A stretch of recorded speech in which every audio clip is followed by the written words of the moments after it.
Alright, so this is going to be almost the last part. It's pretty close, but here's another part to this. So, first off, we got this flatbed with some pretty cool looking containers on it. Yeah, I really like this car. I thought it was really cool. You might see it in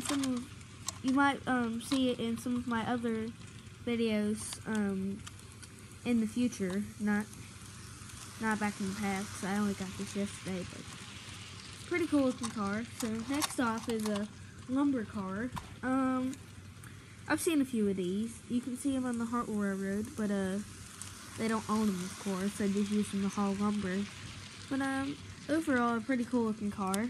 So that's kind of it for this video, besides, of course, watching the train go by and seeing it getting smaller and smaller. So, yeah, now this is 3 cars. So, next off is, well, no, not next off. This is just the end.